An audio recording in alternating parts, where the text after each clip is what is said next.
Hello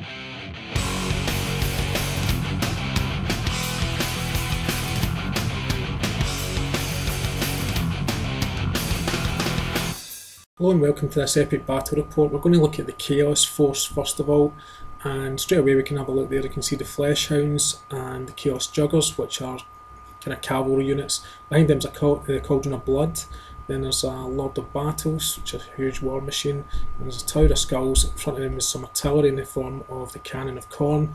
And then we have a full Marine, Chaos Marine Century, also transported in rhinos. Another look there at the Flesh Hounds and the Juggers. And behind them are Blood Reapers, which give good fire and support to forces. That's a Greater Demon there, which is the Blood Letter, and that is really the entire Chaos Force. They're going to be faced by the Imperial Guard, and you can see some Commissars there, also have transport rhinos, and then there's a whole company of Vindicators, which again have good firepower. Ignore cover. Next to them is a whole company, a heavy company of Imperial Guardsmen, which have rocket launchers, and to the left of them are Ogren, which gives some good close combat support. Behind them are Hellhounds, which give flamethrower support, and next to them are a company of Rough Riders, which are cavalry, much like the Juggers we saw on the Chaos side.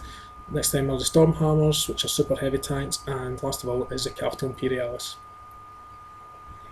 So we'll have a look at the battlefield, and encircled in yellow you can see the objectives. Each objective is worth 5 points, and basically both the sides are working to a total of 40 points.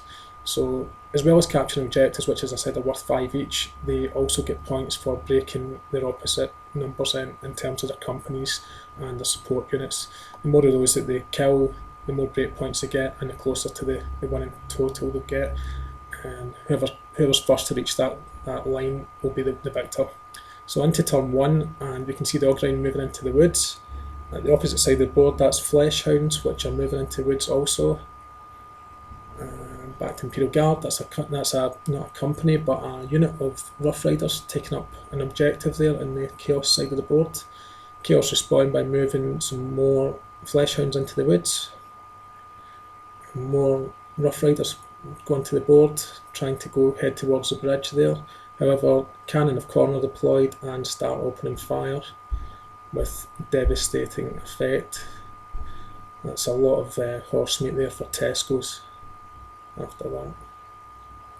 There's only 3 stands left after that volley. Heavy losses for the Imperial Guard. The last unit of Rough Riders deploys and takes cover wisely this time behind a warehouse. And we can see that's Chaos Marines moving into ruins and taking an objective there. There's a round APC. Vindicators move onto the board and advance and open fire on those Chaos Marines in the rubble. Even though they have their guns ignore modifiers, they only manage to take out 1 Chaos Marine stand. That's Chaos Juggers taking up position at the other side of the warehouse. More Vindicators move on, this time in charge, to take up position for next turn. However, they've left themselves too far forward and give the Juggers a chance to jump them, which is bad news for the Imperial Guard player. You can see there.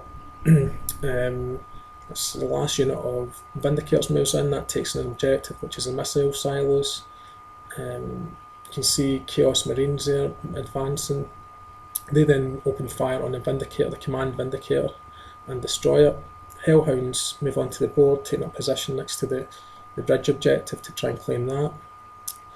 You can see the Tower of Skulls on the far side, opening fire on the Vindicators, taking out one of them on the near side.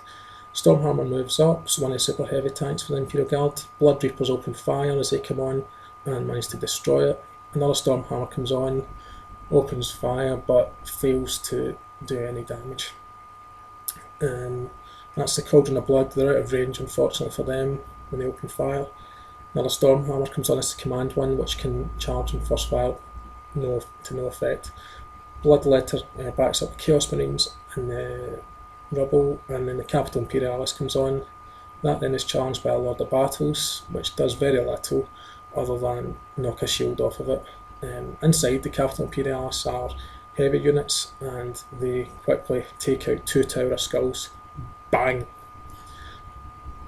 Now we see the Chaos Marines Rhinos charging onto the board. More heavy units fire for the Imperial Guard, take out 2 of those Blood Reapers, another unit broken. And you can see here that the Berserkers are deployed. They use a Chaos Reward to move treble speed, which means they can get across that bridge and attack some of those Hellhounds. The heavy unit again fires, but to no avail. They do hit the Lord of Battles, but nothing happens. Close combat, we see the Juggers taken out, making mincemeat of those Vindicators that they jumped earlier on in the turn. And same kind of scenario at the other side where the Berserkers absolutely smash those Hellhounds.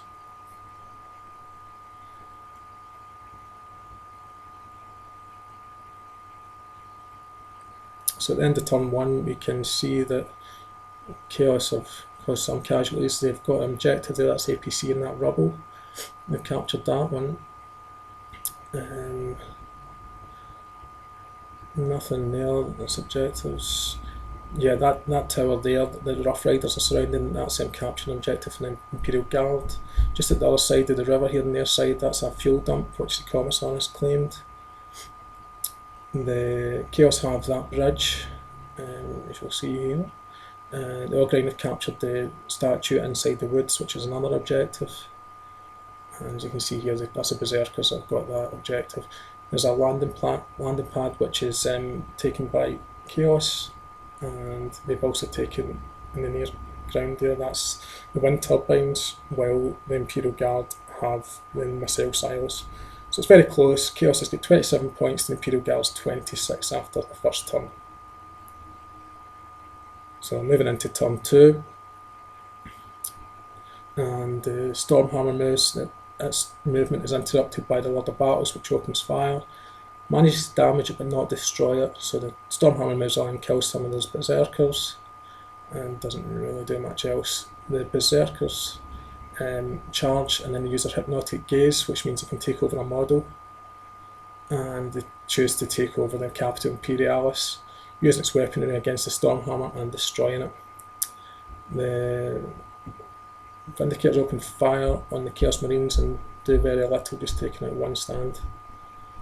You can then see the Cauldron of Blood move up and fry those horses. They are cooking up some barbecue there, a whole lot dead, wiped out.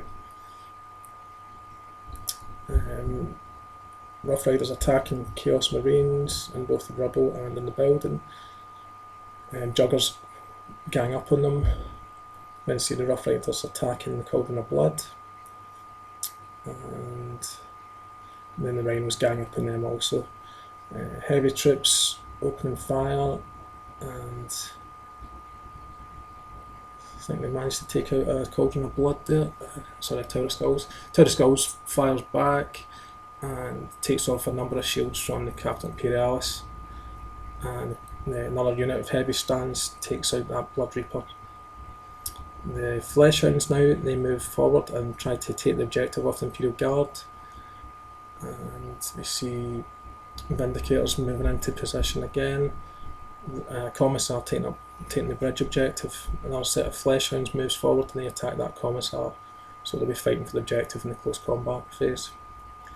More fire, and that's the last Tower of Skulls taken out. Even though you can't see it, it does mean that the objective is lost there. Commissar manages to shoot down 2 sets of Juggers, and the Juggers then gang up to try and finish him off. That's the cannon of Khorne move around the building and fire upon the Stormhammer, the last remaining Stormhammer, and the barrage is enough to finally destroy that and end its reign. Chaos Marines open fire on the Rough Riders, killing a few of them, and now we're heading into the close combat phase. Warp Friends is played on the Blood Letter, so he gets all sorts of bonuses which are really unnecessary. And hello, he screams in and kills more guys in there. Again, more Chaos cards used in close combat phase, and the Rough Riders are on the receiving end of that, and they're wiped out. There's the Commissar also biting the dust there. Fleshhounds aren't so good in close combat, and the HQ for the Imperial Guard stands up well to them, but unfortunately that last Fleshhound claims the objective. The Rough Riders don't do too much against it, not enough to break the cauldron of blood, and they're also eliminated. And again, the Fleshhounds do their job on the bridge, claiming that objective. The Chaos really are very strong in close combat. This one was close between the Berserk and the Ogrind, but Chaos overwhelmingly overwhelmed the Ogrind in the end. So when we look at the board at the end of turn 2, really there's absolute carnage for the Imperial Guardsmen. You can see there that Chaos have still got the objective with APC, and you can see their positions are very strong at this side. Okay, empty there of the board. They've also taken that objective with the command centre, and looking across, they still have that landing pad there, which the Lord of Battles is still holding on its own. Back across, you can see that, Chaos had the objective on the bridge and they've maintained it after the battle with the Commissar. You can see there the Imperial Guard still have that fuel depot. They still have the statue there, that objective. And however, the Imperial Guard are holding 2 objectives here, the missile silos from the first turn, but they also hold across the river the wind turbines. So it's an overwhelming victory for Chaos, and I hope you enjoyed the report. See you next time. Then it ain't me that's gonna leave.